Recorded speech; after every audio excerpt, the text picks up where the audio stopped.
Self-confidence versus narcissism. Like, what does that look like? Self-confidence for you to be able to go in a room and talk about yourself and boast about yourself versus narcissism. What does it mean to you? I'll preface that by saying, like, we're all a little narcissistic. Like, it's a spectrum. Confidence is something we should have and should embrace and be proud of, but we definitely have to balance it so that we don't tip over that scale to the narcissistic side. So what does that look like to me? When you go into a room, don't dominate it. Make your presence known, but don't suck all the air out of the room. That's a very narcissistic tendency. You're selling yourself so hard that you're taking all the air out of the room and no one else can breathe. And if you're suffocating others, you're not doing humanity or this world a service.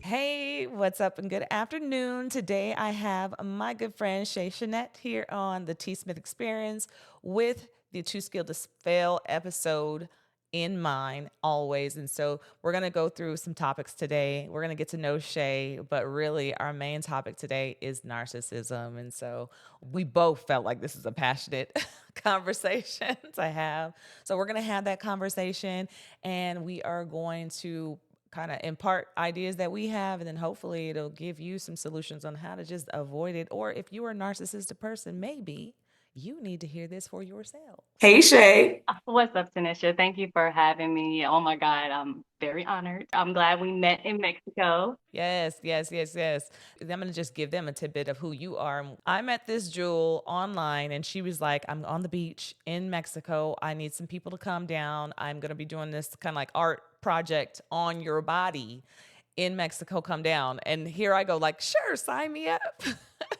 Don't know her at all. Go there and just saw the magic. She had her son there with her, and he's just loving watching mom do what she does in the artwork. The sun was setting. Like, I'm setting the whole tone because that's how I felt in the moment. Going to Mexico for me, and this is me going for a month, it was a time for me to just say yes to stuff and not be afraid of signing up for a stranger's art project on the beach that I didn't know. I was like, yes, I'm signing up for whatever I can.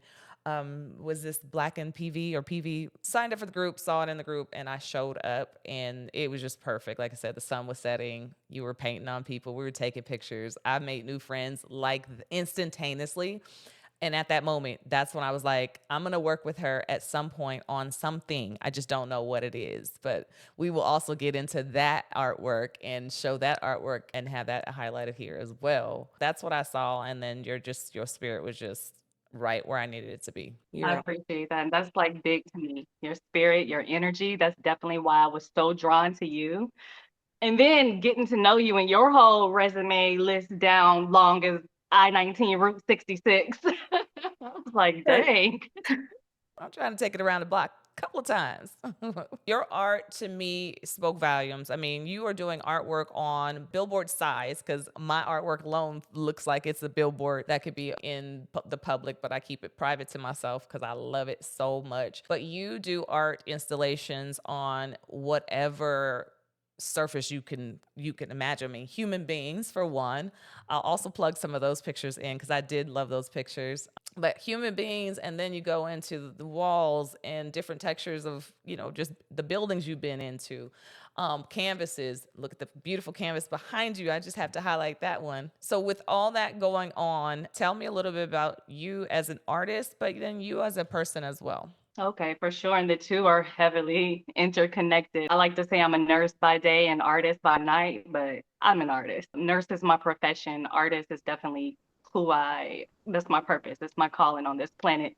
Before I leave this planet, that's what I'm supposed to be doing, creating. And I love how we connected in Mexico. And you said I started painting on everything. Mexico brought that out of me. It was definitely a different season for my life, too.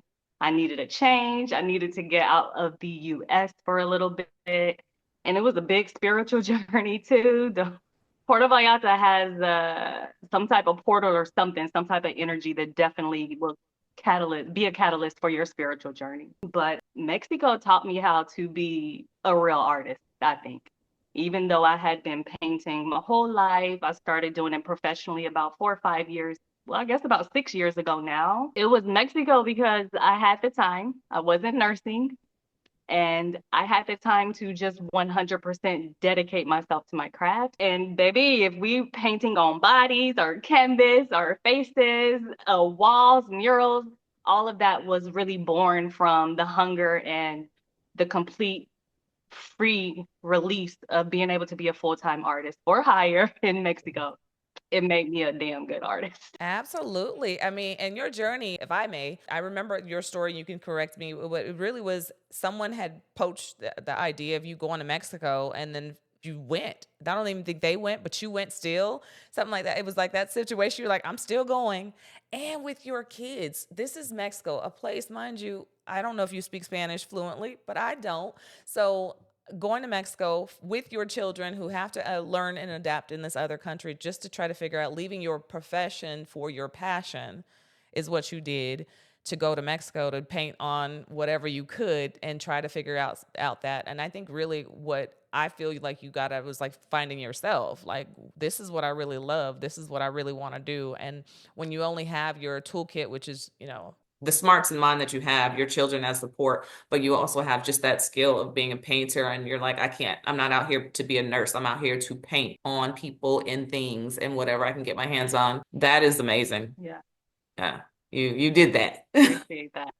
Because I don't know. For myself, I can do it, but you did the move. So prior to coming to Vegas, I don't know if you knew this, but prior to coming to Vegas, I was like posting. I had it online and everything. I was like, I'm moving to Mexico. I'm gonna pack up and move to Mexico. So I stayed a Mhm. month in Tulum, a month in Playa del Carmen, a month as you Puerto Vallarta. I was trying to figure out what part of Mexico I was going to go and actually live in. And I sat there and I was like, Yeah. I'm moving. I don't know what I'm doing out of California. I'm moving though. And last minute, I made the decision to move to Vegas. But I still, how you met me is I still went and stayed another month in Puerto Vallarta to just be, like you said, grounded.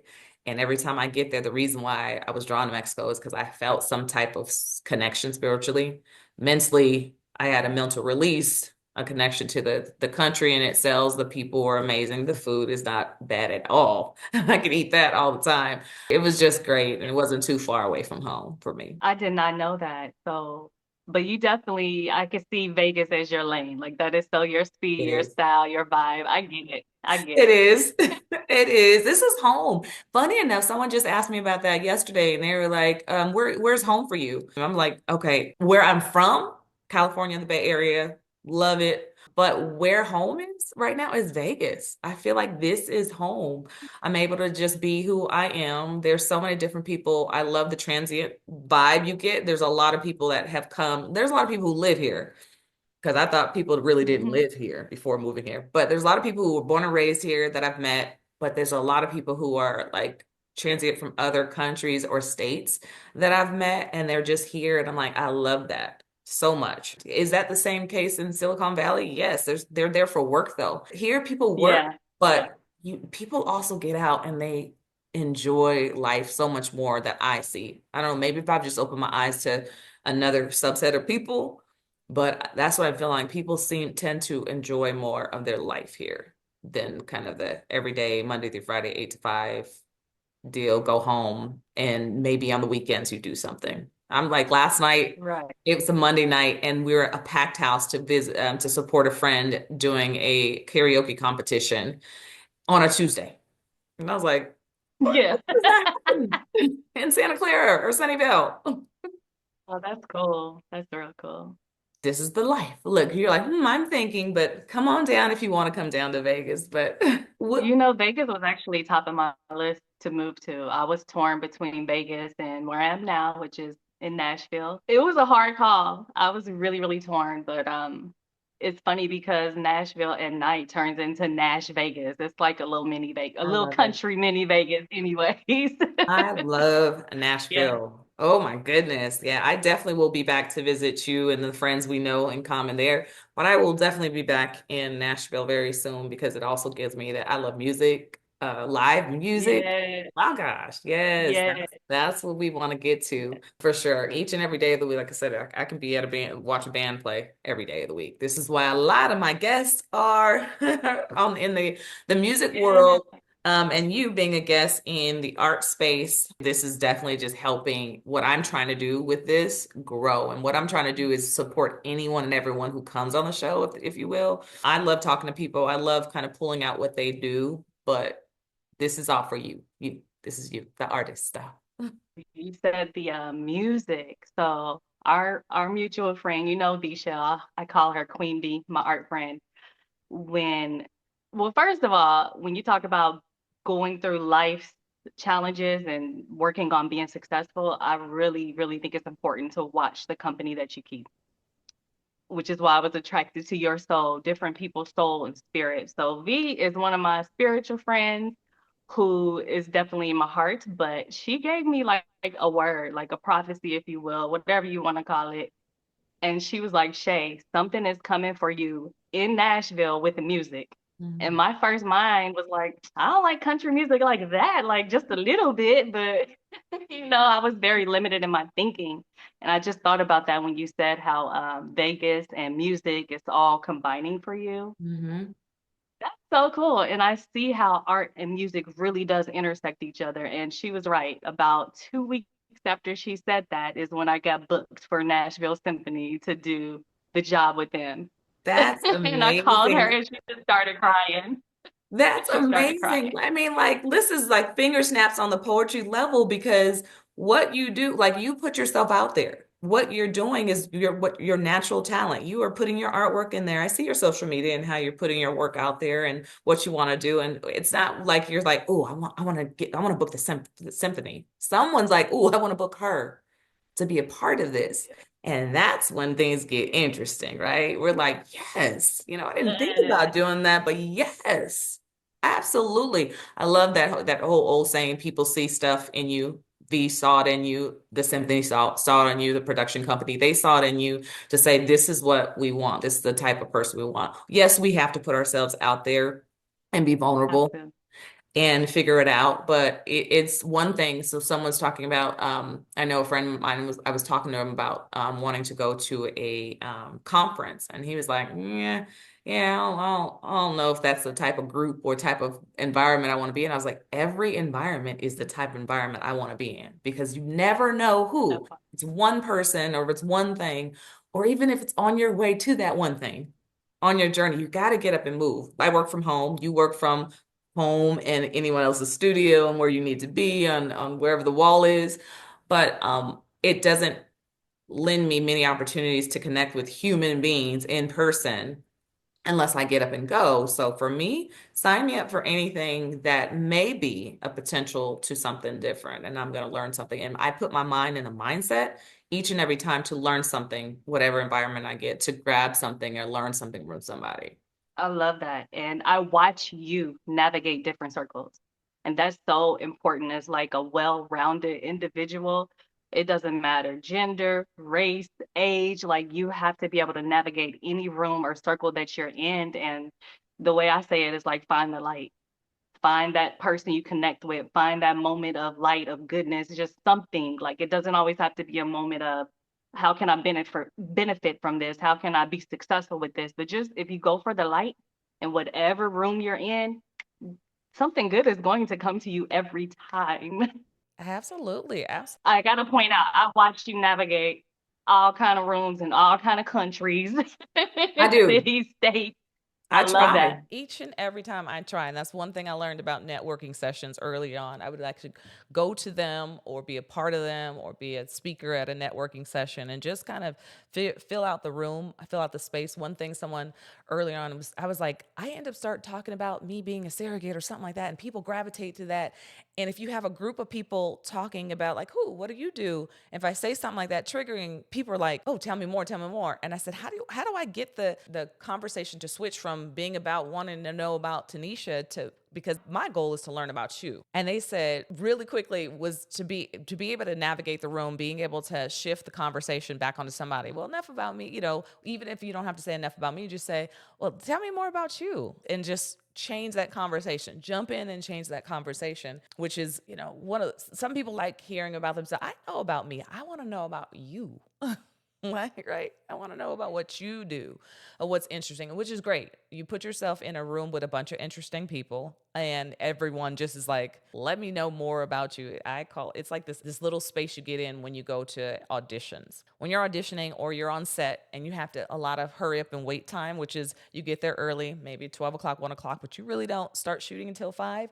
It's not a good practice, but it happens, right? So you get in this space where you're sitting with a bunch of actors or extras, like especially when there's a group, a bunch of extras that they need, and you're sitting and you're talking, and now you're having this conversation about what you're doing and your background, and this is where I go, what agency you use, and all these experiences, and people are just kind of shooting their shot to throw out, sell themselves. I don't know if you've been in spaces like that. Like to me, I constantly am trying to like, I don't want to sell myself. I want to get to know people, so I don't want to say anything too much. But I appreciate when someone does like kind of notice it. I put, as much as I do on social media to an extent. You and I have had our one-on-one conversations. You've actually physically been here for that art display again. I'm going to reveal.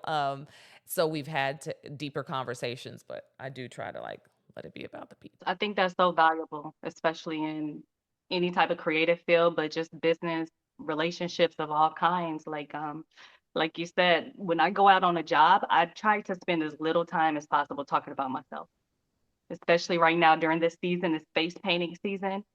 It's about 5 to 7 minutes. I have someone in my chair, especially when it's the little kids. I am pumping you up. I'm telling you how beautiful you are, how amazing you are, what grade are you in, what do you want to be? Like that's 5 to 7 minutes I have to literally pour into someone. Why would I waste that time talking about me and my art? You can go to my website for that. Right. So Right. it makes a huge difference. And if we switch our mind to that perspective, I'm telling you, the network and the value, it will create opportunities for you because Absolutely. people remember how you make them feel, not just what you talk about yourself. Yeah. I mean, that brings us to one of our topics within the conversation we're going to talk about with narcissism is about self-confidence versus narcissism. Like what does that look like? Self-confidence for you to be able to go in a room and talk about yourself and boast about yourself versus narcissism. What does it mean to you? I'll preface that by saying like we're all a little narcissistic. Like it's a spectrum. We all have narcissistic tendencies, but to differentiate narcissism to me is two things. One, it is the actual mental health diagnosis. An actual, I believe it's the cluster B diagnosis. And two, I do think it is demonic. I do think it has a demonic edge to it. But with that being said, confidence is something we should have and should embrace and be proud of, but we definitely have to balance it so that we don't tip over that scale to the narcissistic side. So, what does that look like to me? When you go into a room, don't dominate it. Make your presence known, but don't suck all the air out of the room. That's a very narcissistic tendency. You're what we just talked about. Everything is about you. You're selling yourself so hard that you're taking all the air out of the room and no one else can breathe. Mhm. And if you're suffocating others, you're not doing humanity or this world a service. Absolutely. What do you think? Right. I think that's, and I'll piggyback and then I'll give you mine because I think that self validation is a lot of what again, it's natural. We want some kind of self validation. We want our opportunity. If this is our opportunity to shine and sell ourselves, we do. I would say a lot in all types of spaces. So business and professional as well. I see it on the HR side and in internal, between, rivals between positions and jobs and levels. We want our levels and we want to, right? Because that validates us. And so therefore we could squish other people's dreams and ideas and things just to make sure to either minimize them and boost us up. So I think that's a lot of what happens. I could say, yes, there's some narcissistic ways to that. And it's some of the things you're doing it without, it's not a conscious thing that you do. Right. This is a fight, fight for the fittest. We're going to make sure to, kind of get to the top. There is a level of healthy to it that should be there, right? There's a healthy level. I'm making it worse, narcissicity. there's a healthy, that's not a word. But there's that healthy level of it. But then at what point do we need to kind of back up and kind of realize that we have these traits that are now poisoning the environment, or, putting salt in, people's wounds and hurting others. It happens. I feel like I really didn't understand my narcissistic traits until I got older. It's just because it was like, this is just the way of life. This is what you do. And then as I got older, and I'm thinking about situations where my kids come to me, I'm like, oh, I remember I had that same mindset. And one of my daughters, she actually is definitely my little villain, if you will. She's fighting for her life in the world. And I call her my little villain child because she definitely has kind of like that streak of, I'm going to fight for the rights of myself and those I love, and be ready for this fight. And I was like that versus me. And so therefore I would attack. I would do things that were kind of unethical, rude, mean, disrespectful, just because I was fighting for my rights. And I'm like, wait, hold on. We don't have to fight every battle. We don't. That comes with age and wisdom, though. I definitely didn't have that capacity in my 20s. Mm-hmm. No, because I think that, I mean, for me, I grew up in a house there was other siblings, multiple siblings. There was 5 of us in the house, at least at one given time. And so that's the fighting for, fighting for attention. There's a lot of stuff that goes along with that. But there's a lot of different environments. So if narcissistic environments that you can be in, I guess it can display it in there that you should be removing yourself from. I don't know about you, but for me, putting myself in those spaces, I'm learning how, I see it all the time. So now I'm learning how to navigate within the spaces, because you can't avoid it. You can't avoid people. You can't avoid everyone. There's some people you could just not have in your life. But I definitely feel like there are so many situations where it can come up. I definitely have one in particular where I have somebody at one of my client groups, and she's just like fighting for her position constantly. It doesn't impact me directly, but it impacts the other people that she's working. But you can tell, you can see it. You can see it. Yeah. Not healthy. Once you see it, you can never unsee it. Once you spot it, and I think that's part of why that comes into our life. For me personally, when it came into my life on like a more intimate level, I had to learn and identify that, because if it's attracted to you once, it's going to come up again. Like you said, you cannot avoid people. Right. But you need to learn the patterns, the trends, and recognize it, because we have a lot of narcissistic bosses. Some people have narcissistic family dynamics, and you got that one aunt or uncle that's just mean or rude as hell, and everybody gives them a pass. No, they're a whole narcissist, Right. and they're damaging folks. So you're going to encounter it, but now I know how to recognize it and navigate it accordingly. Like you said, you can see your girl at work, you're like, Right. Yeah. I know what time you want. Right. And I'm not going to avoid. I lean into her. She reaches out to me every once in a while with concerns and questions, and other people reach out with concerns about her. And being the HR, I'm trying to navigate both sides of it. But I'm definitely want to be like, let me tell you, you are one narcissistic person and you need some help. I'm sure in HR, you see that a lot. I'm sure, especially in, I'm sorry, some managers, because a lot of time narcissistic people are attracted to managerial positions of leadership. Right. How do you navigate that? Well, many are put in a position to be a manager and don't want to be because they don't want that much of it.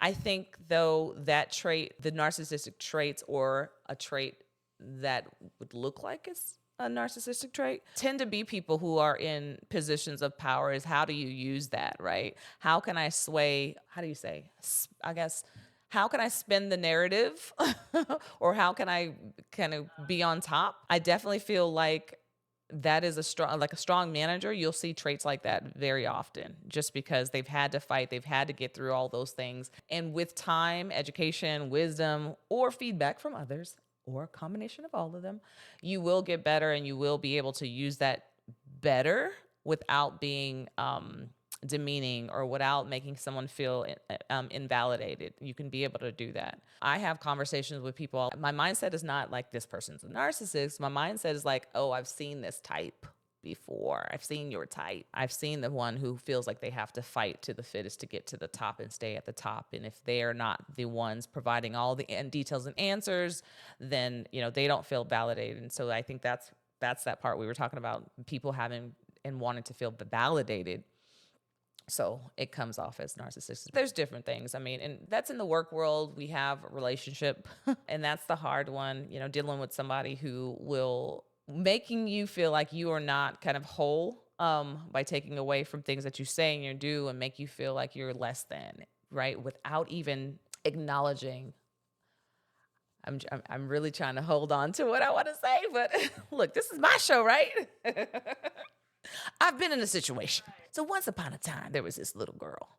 Um, but I've been in situations where I've dealt with narcissistic people where I wanted to kind of shine. And let me tell you, my mother, she wasn't narcissistic, but she was very demeaning. She was very opinionated. She was very like the type of person to where I feel like my traits, the narcissistic traits, comes because I'm constantly trying to be validated for something that I was trying to get from my mom. For instance, I would come to her as a kid and I'd like, Mom, look at my grades. I got A's and B's this report period.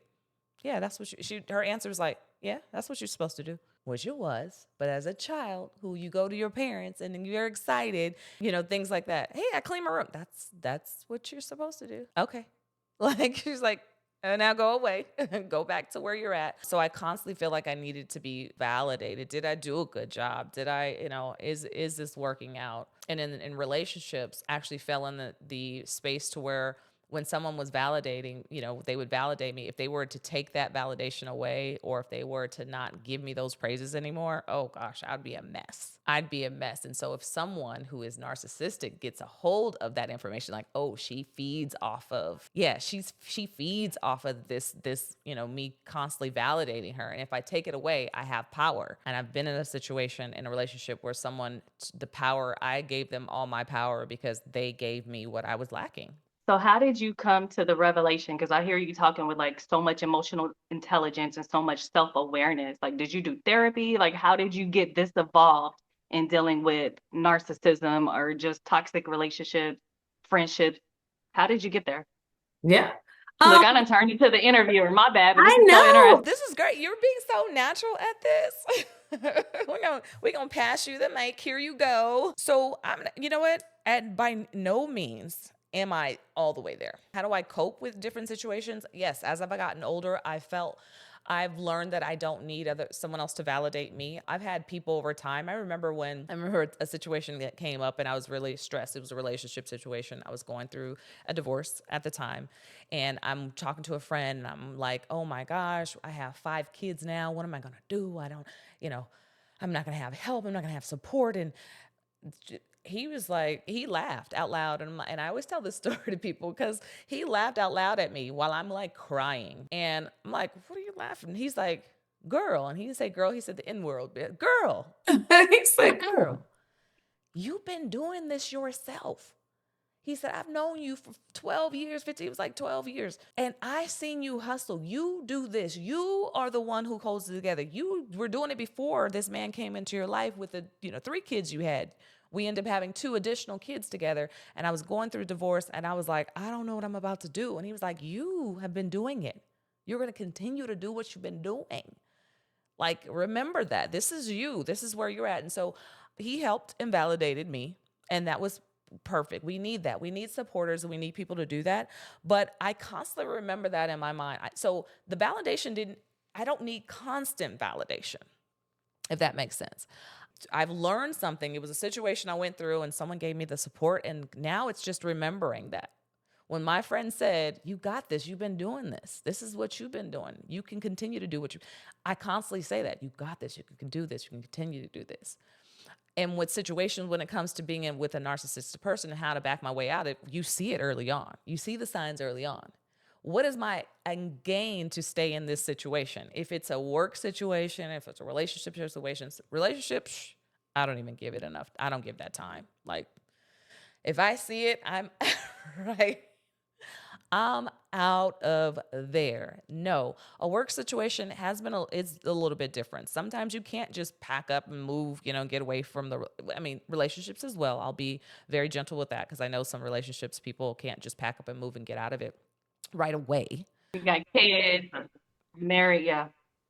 Financially, whatever right. No, right. Right away is not, and that's the same thing with a job. We can't just bounce and leave a job without another job because the rent still got to be paid. But if you can, that is one thing I've done. I've removed myself. I own my own business. So if you come to me as a client, I'm interviewing you, you're interviewing me. So when I take on a client, that is, I can terminate the contract, if you will, and they can do the same thing, terminate the contract. That's the beauty of what I'm doing right now. I have terminated contracts with people and say, I can no longer, this is not going to work. I had to learn how to do it with grace. But once I learned how to do it with grace, I do that. This is not for me. This is not the type of relationship or business relationship that I want within my business. This is how I run my business. And I had to remind people that more than once sometimes. This is not how I do business. This is not what I want. Because they're gonna try you. They're gonna try me. So those things, especially when the person, like I've had situations where I'm being in HR. I bring that up all the time. But being in HR, I had a situation where the types of things that a manager or an employee would come to their team were doing, the CEO was doing to other employees, like being rude, being disrespectful, cutting them off. And I'm like, this is not what I want from me or your team. This is not the way about it. Being, mean and aggressive at work, table bangers, people who cuss, people just making people feel uncomfortable. And I'm like, yeah, it's I'm going to have a conversation with you. I'm here to make sure these things are not displayed at work and it's a professional environment and your employees feel safe and comfortable. And if you're not going to allow me to do that, I'm out. So that's a very long answer to why, what I try to do to avoid. I do avoid the situations any way I can. I'm absolutely able to speak up. Oh my God. Speaking up has been amazing. When we were kids, remember it was always just say no. Just say no to drugs. I don't know the campaigns. Just say no to drug campaigns. If you see something, say something. Those things have, from being a kid, or tell them no. Make sure no one touches your privates, or make sure they don't do any. They don't do anything. If someone does something to you, make sure you speak up. I speak up for myself so much. Like avocation had to be there. Was I an advocate for myself earlier on? No, but I am a huge advocate for myself right now. How about you? Narcissism teaches you that. I definitely was not. I was very gullible. It's something you said when you said that story you told about the friend telling you you're doing it anyways. That's why I say narcissism is spiritual, because he basically broke that spirit of deception off of your eyes, that illusion that you wasn't already. Because if you're really dealing with those narcissistic energies, it can totally blind you to the truth. So that's why I feel like it's very heavily spiritual. And yeah, girl, no, me speaking up for myself, I was way more gullible, but I also had this naivety to, I wouldn't do that, so I wouldn't expect someone else to do it. Mm-hmm. And you have to be realistic in this world. People would do a lot of things you don't expect them to do that you would never do. And I had to wake up to that. And that narcissistic energies taught me that. And now, like you said, I can spot it. I can see it coming. And I have learned to advocate for myself, for my company, for my team, for my kids. Like, really be verbal. It's easier to say no to the big stuff. Like, oh, I'll give an example. You just said, oh, tell your kids, say no, don't touch me. Well, when my daughter was working with me this weekend, her first job, so she's been doing like my assistant with the face painting and all that. There was a gentleman at one of our gigs. It was an outdoor gig, and I'm painting faces, and she's changing waters, brushes. And this gentleman got really friendly with her, and he was like, what school do you go to? And I heard her do this nervous laughter, and she kind of looked at me, and I started to step in, but I said, you know what? I know where we are. I know the environment. Let me see how she handles this. So I didn't come and save her. And she's like, she said, well, her school's name. And I'm like, okay. And then he's still pushing a little bit more. And to back up, I don't think his intentions were nefarious. Mm-hmm. He was just a little nosy and found an area that he wanted to talk to her about, and he was getting information. It was about military and junior ROTC, all that. But as a man talking to, a teen girl, and you don't really know her, those questions were a bit invasive. And I always teach my kids about privacy and safety. So I wanted to see how she handled it. She kind of giggled. I could hear the nervousness. Then he asked, well, where do you live? Mind you, we're working about an hour away from the city we live in. And she's like, he was like, where do you live? She, told him the name of the city. And I'm like, that's when, mama gave that look like, okay, now. A little bit much. That's enough. Yeah.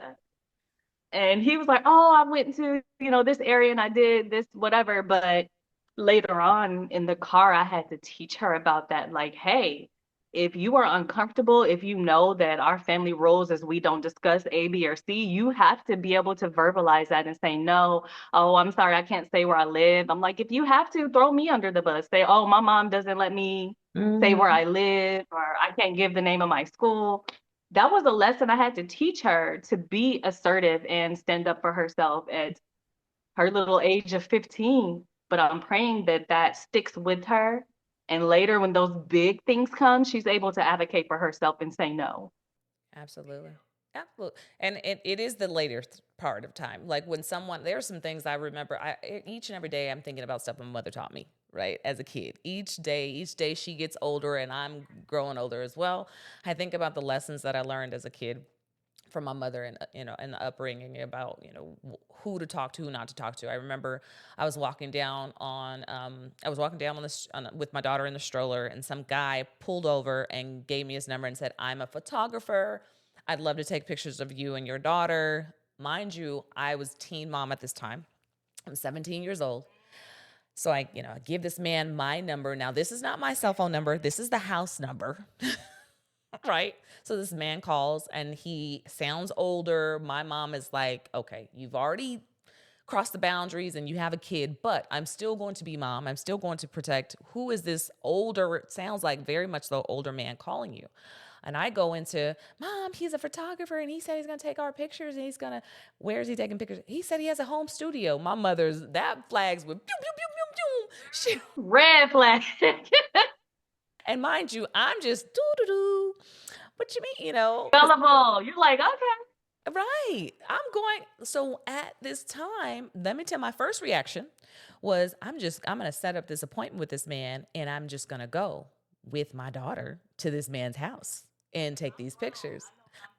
I've been doing like I already had a baby. I know what I'm doing. I sat with myself with that, and my mother's conviction of how she said it and how her voice was okay. You don't have the awareness, you don't have the fear in right now in your spirit, but something about your mother's the way she said it made me think twice and another time. Thankfully, I didn't end up going. So I don't know what it could have turned out to be. Mind you, at this point, this man didn't, I didn't see, this is not the digital era where I didn't see his work online and, all these artists he's ever worked with. I saw nothing. All I had was the business card and I was about to go to this man's house with my baby. Yeah, I'm so glad I did not. So Oh, glad was I that did not. Diddy? I It think that was, was Diddy. it was one of Diddy's Oh my God. people.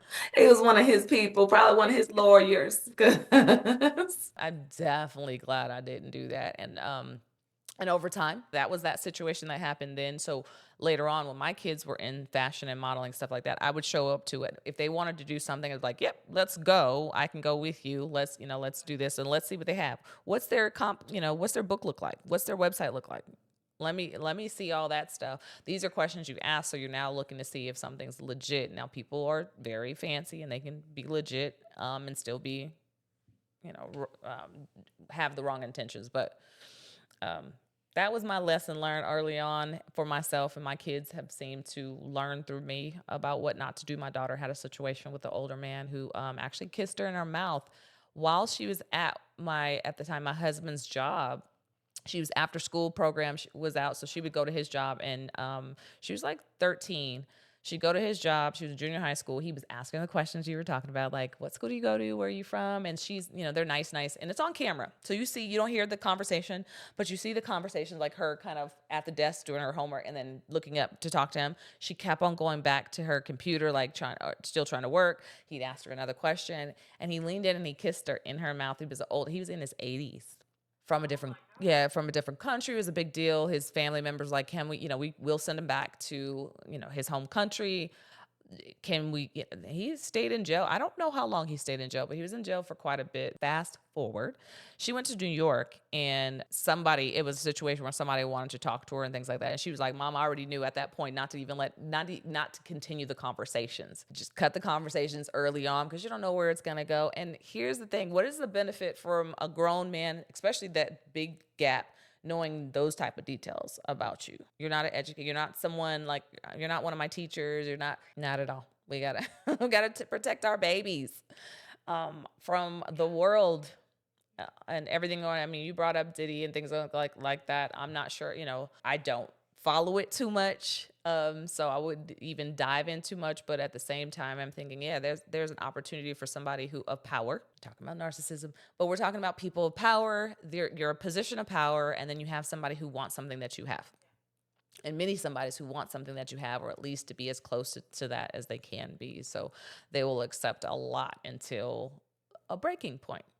And what is that breaking point? And it sounds like some of those people had breaking points in the middle of the situation. And they were like, wait, no. I didn't sign up for all of this. I just wanted, a piece of the action. I didn't want to be the action. And that's unfortunate. It is. But we have to protect our kids and protect ourselves. Watch out for it. And once you see it, clock it. Yeah. We gotta do that. I wanted to talk to you about, well, one, your art and what we're doing, kind of what we're doing. Bring it back to here. You have a lot of different connections that you have to make in your business in order to make business connections. So you have your art studios, you have all these different vendors or people that reach out to you in your business. What's your approach? I'll say how, and what's your approach typically to getting new clients, and how are you engaging that with your business, like making it a business transaction up front, so it's not a negotiable transaction for you in business? Like, how are you making sure it's not just a conversation, someone's trying to get something for nothing? By the way, I'm going to throw that in there. I have a picture that you drew. Please send me my invoice and then my picture, because I want my picture, my painting that you have. That one. I had to remember that. I just remember that. I was like, hold on. That, to my point, how do you make sure when you're going out there, you're putting yourself out in your artwork, someone puts, I don't know what it's called, they request you or whatever it is, you are being able to set your price points and leveling for your artwork to make sure it is a business transaction each time? Oh, that is forever going to be a challenge for an artist. I don't want to say for forever, because you can get to a level where your price is your price. But I don't feel I'm quite at that level just yet. I'm getting there. I'm getting pretty dang close, and I'm at a point where I can throw a price out, and nobody's blinking before they pay me without a lot of negotiation. But I would say, at least in the art world specifically, not in other business areas, that area it can be a little bit more flexible, because you don't want to be a starving artist and outprice yourself or underprice yourself. So I think it took me at least a year to almost three, and as my skill grew, to kind of pinpoint my price point. So I just don't want artists to hop out there and think automatically, oh, I'm going to get out here with a drawing or a painting and sell it for $500, or price it at $500 and expect it to sell. Absolutely. So I don't know if that answers the question perfectly. It's a sliding scale to me. So what do? I do try to give options. Mm-hmm. So I try to give option. If you can't pay for an original, here's some options for a print. If you can't pay for a commission, here's some pieces that are similar. So I'm still in a flexible stage. But once I get to that point where my price is my price gonna be my price. I think too, and I feel like you're there. Let me tell you, your artwork, you are there. Artfully, you are there, right? And now it comes the business side of things. So, quick little story time for you. I started my HR consulting business when I was already making over $160,000 plus bonuses or whatever a year as an HR VP or director, above. I was already in HR and I'm making really good, decent money, right? For the Bay Area, you can make more. You need to make more to really make it. But I was making enough money. So I don't usually talk about money, but I want to say this. So I was making enough money.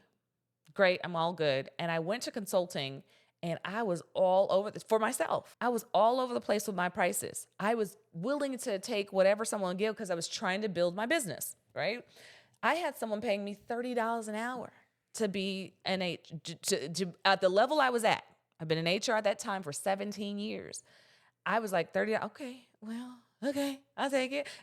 I put you on my list to say I have a client. It helps me build my clientele, and maybe you can refer me to somebody else. And then I had someone was like, I'll pay you $60 an hour to do this. Okay, all right, well, okay, right?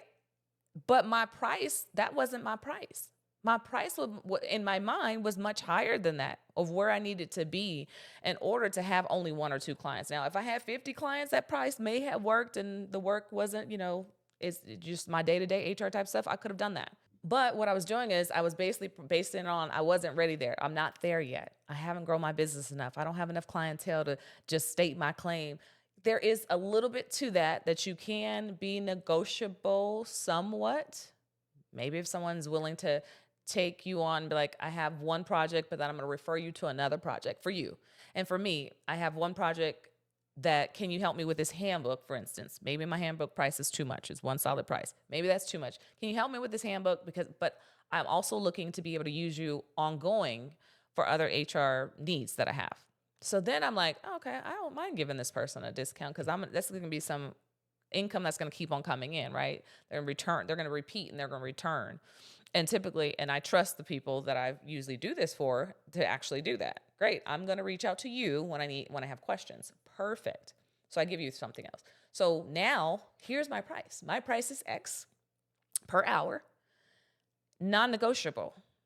It's a non-negotiable price. This is what it is per hour. It's non-negotiable. You do your artwork and you put your art and love in it. As you finish and you're signing your name at the bottom of your artwork, Shay, that is Shay. This is the work. And you put that value on it because now you're out allowing someone else to put the value on your work, on what you've done and produced. And can't nobody do that but you, boo. I'm going to be honest. That is so true. That's true. Yeah, I think I feel like I'm solid on my original pieces, but like my prints, it kind of depends on like where I'm at. If I'm at a festival and I can sell multiples, I might lower that price so I can get a bunch out.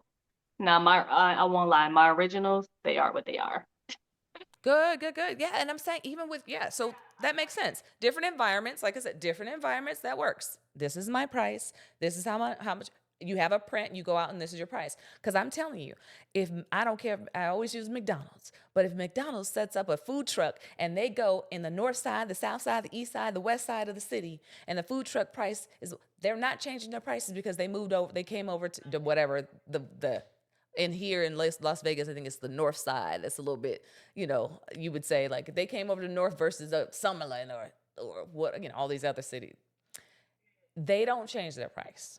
It's going to be what it is. That's what it is. And so I use the McDonald's. I'm the McDonald's. I'm not changing. I'm taking notes from the HR rep. I'm not playing. we have to do this for ourselves, or we're going to constantly be in influx about our prices or our reason, our rationale. I even got to a point. Okay, I got to my price. It wasn't just it. I got to my price, and then I constantly felt that I needed to have a rationale for my price. I was constantly saying, right, yes, you put it out there. Your bio is your bio. You can go read that. My bio, I've been in HR at this point now, today, I've been in HR 28 years. So do I put that, do I highlight that? Yes, I do. You got somebody in here with 28 years. I had someone say, you have an HR assistants on your team, or you have other HR people on your team. Is it cheaper for them? It's the same. This is our price to do the work that you're asking, whether I do it or someone on my team does it. This is the price. Here's the price. We're not, negotiating prices, but guess what? Especially in the fields that I have my clients in tech and things like that, you have the funding to do it. If you don't, I get that as well, but you have the funding to be able to do it. If you had to hire somebody, this is what you're going to hire somebody. Hire them and pay them benefits. This is what you're going to pay them for. So you're not out there looking for the cheapest. A consultant is typically not your cheapest result. It is your result if you don't need someone full time, and you can use them as you need them. But it definitely is not usually your cheapest option. Cheapest option is to hire somebody internal. Well, hire me internal. I'll settle with something if you want to hire me internal. And I can still do consulting on the side. Seriously. Price will still be the price. And the price will still be the price. There you go. Yes, that's what I would tell people. That's such a challenge sometimes to wrap my head around.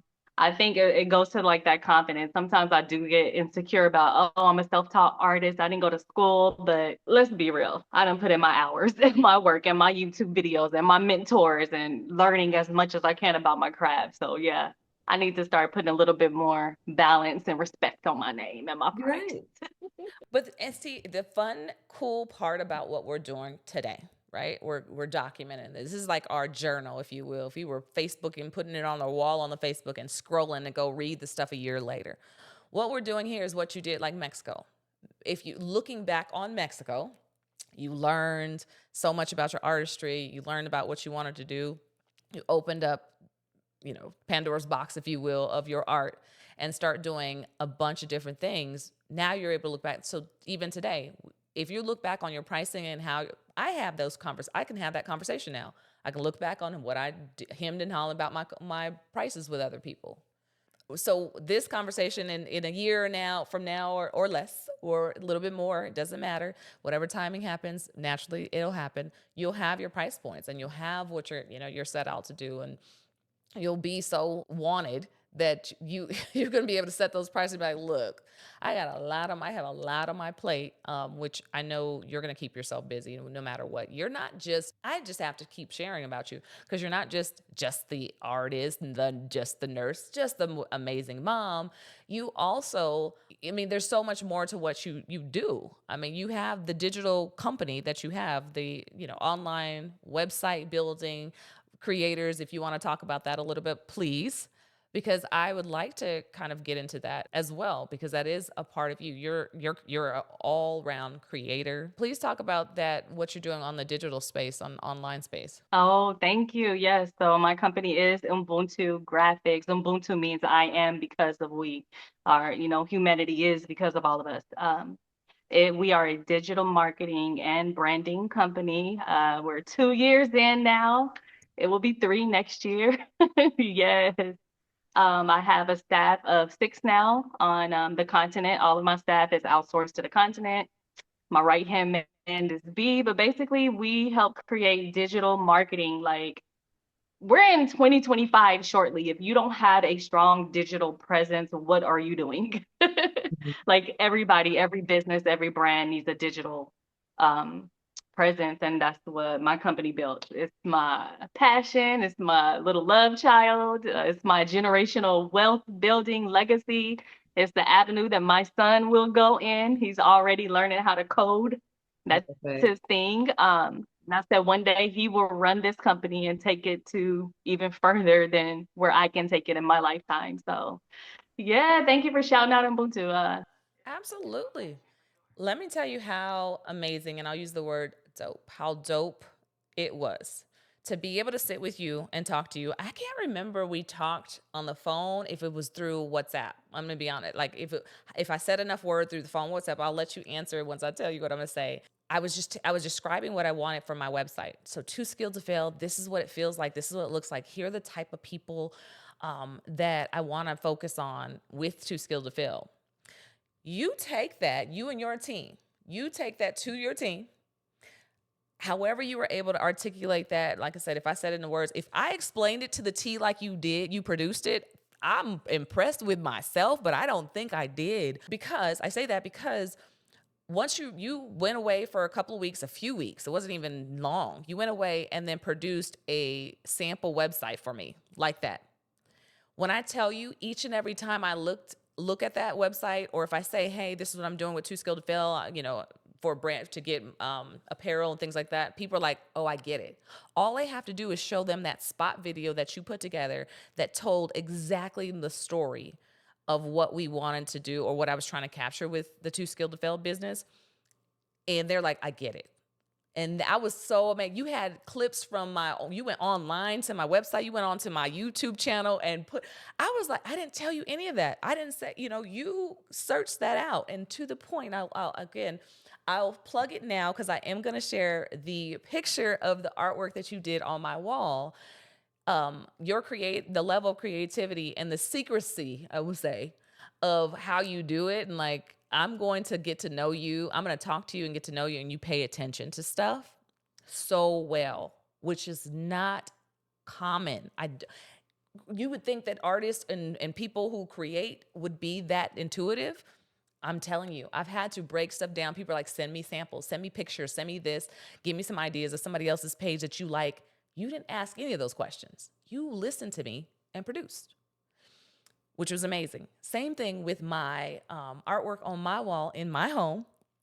I knew I wanted something that I gave you a sample, one picture, a sample of something that I was thinking about. But I travel. You knew that. Um, where I'm from is California, so I was like giving you little details and stuff I have. But each day you did this project within 4 days.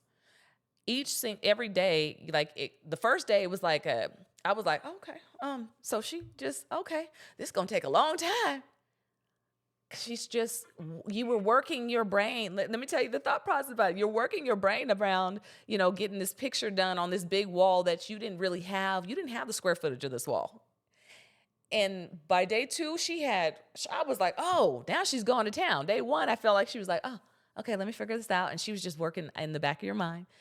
But at the end of the day, after 4 days, I look at this wall. You incorporated things I never even talked to you about. You were like, you went on my Facebook and was like, oh, a picture of her, okay, under a waterfall. Boom. There's a picture of her under the waterfall on this wall. There's a picture of her, like everything you incorporated. And I was just amazed. And every time someone comes to my house, they're like, wow, that artwork. Or they see it online. They're like, I can't wait to come to your house to see that artwork. So to you. But my thought was, and I did have, with all that said, I did have a question for you is, like your creative space and what is really going on in your mind and heart when you are starting to work with somebody and creating something for them that's so intimate. Mm, thank you for the love. I feel so seen. Because yes, that is literally the passion that I put into Ubuntu. Like, let's be honest, you can go on Fiverr and hire someone to do your website, decent price, and they're going to go in more, 9 times out of 10, they're going to generate you a logo or a website that looks like any other sample you can get. The benefit of my company is one, all of my staff are artists. Even the website developer, the way he makes his code, our senior web developer, Patrick, it is art. Our graphic designer is an artist. My COO, right hand man, he is an animator, he is an artist. So everyone already has that digital, or excuse me, everyone already has that artistic background to just bring a little bit extra to the table. And that's why now with the business, our price is our price. Because I know I can vouch for my team. We go hard. And that's, you nailed it. Like, we research our clients. We want to give you more than what you ask for.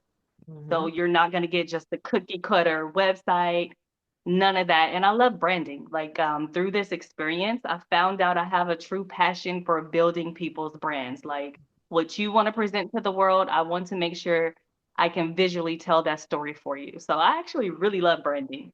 And that's the difference. That's the creative process is we research you.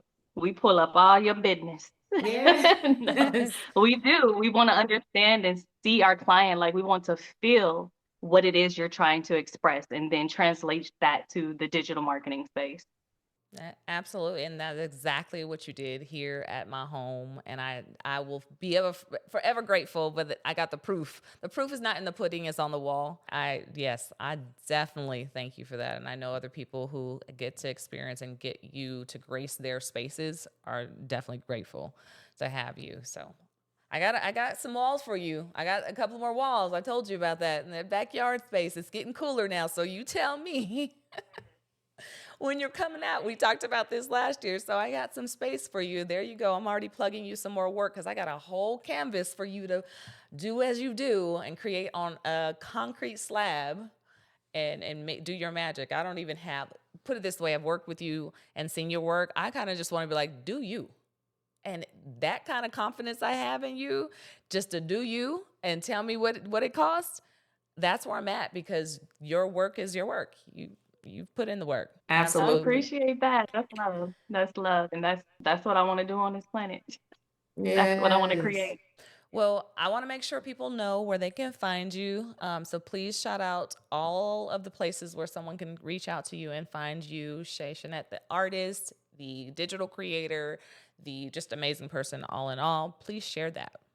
For sure. And thank you for having me. Always a blessing. I already know we have a purpose on this planet. I love linking up with you. And you're such an inspiration. Like, she don't be tooting her own horn the way I like to toot it, the way she just tooted all of mine. She's a whole beast, but thank you. And first up, Ubuntu Graphics, Ubuntu. graphics.com if you need some branding, logos, social media marketing, social media management. Like we do it all. Hit us up, go to my website. We're actually running specials for the holidays. Matter of fact, if they come in through you, we need to make a code for you so they can Let's get talk some about that. percentage off. Perfect. Let's talk about that. And we'll put it up. We'll put it up here. That would be perfect. Okay. And link up with me, Shay Chenette, across the board on everything, Facebook, Instagram, TikTok. Just link up with me. Say hi. Like I will say hi back. Tell me how your Perfect. day is. What do you love? What's your passion? Link up with me. Thank you. Thank you. So like I said, this is our episode. This is our series into the Too Skilled to Fail, because your background, your experiences, and everything you have, the knowledge you have, the conversations that you have, we are always going to be able to make it. What is too skilled to end this? What does too skilled to fail mean to you?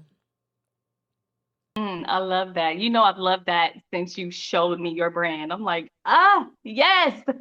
Too skilled, too fail to me is having that not just confidence, but that faith. As they say, your gift will make room for itself. It's having that confidence that no matter you will fail, but it's not final. And no matter what, you will get back up and you will continue to be skilled. So don't worry about the failure part. Just worry about the skill part. I love that. Yes, yes, yes. Thank you so much. All right, everybody. That's another episode of the T Smith Experience with the Too Skilled to Fail series in mind. Your girl Shay Chenette did her thing. Thanks so much for being here, and I'm looking forward to all the work we have in store for us right after this.